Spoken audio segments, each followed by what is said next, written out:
பிசிஎஸ்ஐக்கான question answer பார்ப்போம். பொது அறிவில் ஃபஸ்ட்டு கொஸ்டின், தமிழ்நாட்டின் முக்கிய 3 துறைமுகங்கள்.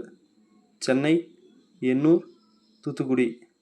2வது கொஸ்டின், இந்தியாவின் பட்டாசு உற்பத்தியின் தலைநகரம். சிவகாசி. 3வது கொஸ்டின், பேரிடர் அவசரகால தொலைபேசி எண் 1077. 4வது கொஸ்டின், தமிழ்நாடு செய்தித்தாள் மற்றும் காகித நிறுவனம் ஆரம்பிக்கப்பட்ட ஆண்டு 1979. 5வது கொஸ்டின், முல்லை பெரியார் அணை கட்டப்பட்ட ஆண்டு 1895.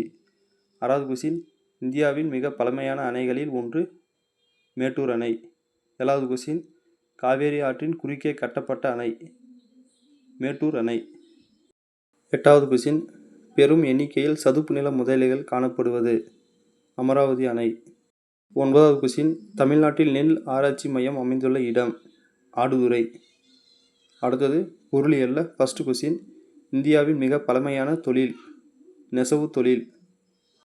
2வது கொஸ்டின், இந்திய அளவில் சர்க்கரை உற்பத்தியில் 1/3 பங்கு தரும் மாநிலம் மகாராஷ்டிரா. 3வது கொஸ்டின், உலகில் காகித தொழிற்சாலையில் பட்டியலில் இந்தியா 15வது இடம். 4வது கொஸ்டின், 1969இல் தேசிய மயமாக்கப்பட்ட வங்கிகளின் எண்ணிக்கை 14, ஜூலை 19. 5வது கொஸ்டின், 1980இல் தேசியமயமாக்கப்பட்ட வங்கிகளின் எண்ணிக்கை 6. 6வது கொஸ்டின், திட்டக்குழு அமைக்கப்பட்ட ஆண்டு 1950. 7வது கொஸ்டின், வங்கிகளில் தேசியமயமாக்கப்பட்ட முக்கிய நோக்கம் சமூக நலம். 8வது கொஸ்டின், வருடாந்திர திட்டங்கள் செயல்படுத்தப்பட்ட ஆண்டு 1900 முதல் 1992. 9வது கொஸ்டின், புதிய தொழில் கொள்கை அறிமுகப்படுத்தப்பட்ட ஆண்டு 1991. 10வது கொஸ்டின், முதல் 5 ஆண்டு திட்டம் மாதிரி ஹேரட் டாமர். 11வது கொஸ்டின், முதல் 5 ஆண்டு திட்டம் வளர்ச்சி சதவீதம் 3.6%.